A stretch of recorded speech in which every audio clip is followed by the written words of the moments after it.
زمون په قریب باندې بیا یو ځل تیاری وشو زمون خاوره زمون فضا د دوی د پلیتو مردودو نظریو پلانونو ښکار شوه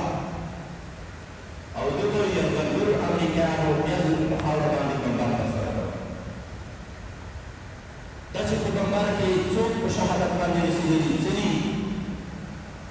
یو الله ورباندې خبر ورکړ موږ د صحنې شاهدان نه یو علم غیب موږ نه لرو امریکایان وایي موږ دلته ایمن الظواهري په شهادت رسولی عام خلک هغه ځای کې چې کوم کسان لومړني غربې کې کتلي دي والله اعلم رښتیا وایي که دروغ وایي چې موږ چې ورغلو په خالي کور باندې بمبار شوی و په هغه منظر کې هېچا وجود نه درلوده کله چې دوی بمبار کړ والله اعلم الله خو ورباندې خبر ده موږ څه نه شو ویلی خو البته د نړیوالو قوانینو او بیا د توحید تړون چې امریکایانو خپله ماتې ومنله د افغانستان ته د خپلو ټولو سپکولو فیصله وکړه نو دوی دا تړون کړی و چې موږ به د افغانستان حریم د اجازې نه استعمالوو او دې حریم ته به لکه څنګه چې د ممالکو قوانین دي دې ته به موږ قدرداني او احترام وکړو دوی هغه تړون مات کړ او هېڅ د مسؤلو کسانو سره دوی په رابطه کې نه وو ناڅاپي یې بمبار کړ زموږ کابل زموږ خاوره زموږ فضا ته د دوی تیارۍ داخلې شوې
فلان دا به فلان شي هغه چې د عقیدې نظریې سړی ده یا دینونو نظریې سړی ده دغه برید چې شوی دا څنګه شوی د طالبانو مشران په دې باندې خبر وو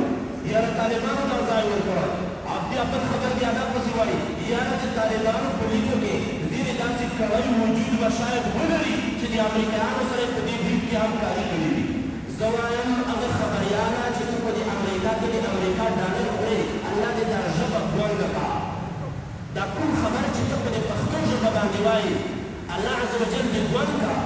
الله دې موږ په تا باندې ګونه کړي چې ته د افغانانو خبر په داسې بېناموسه الفاظو باندې تعبیروي ته ځان ته افغان وایي ته ځان ته پښتون وایي ته ځان ته دا وایي چې زه د افغان په خاوره کې روزل شوی یم دغه ډالر دې الله عز وجل زهر قاتل وګرځوه ستا په ډډه کې چې ته د افغانانو په مینې باندې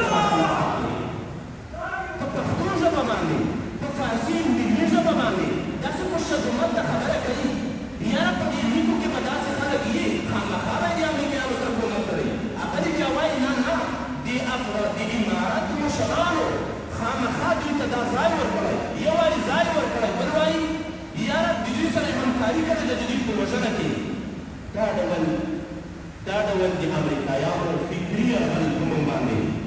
دا ډول فکري تعرض په موږ باندې فزیکي تعرض په موږ باندې د اسلحو نظامي تعرض په موږ باندې نن ټول افغانان دغه پېښه په کلکو ټکو باندې ګرځو تاسو سره پورته کوي مسلمانانو او الله ته سوال کوي چې امریکا د الله وسوځوي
قدمونه د دوی دلته راځي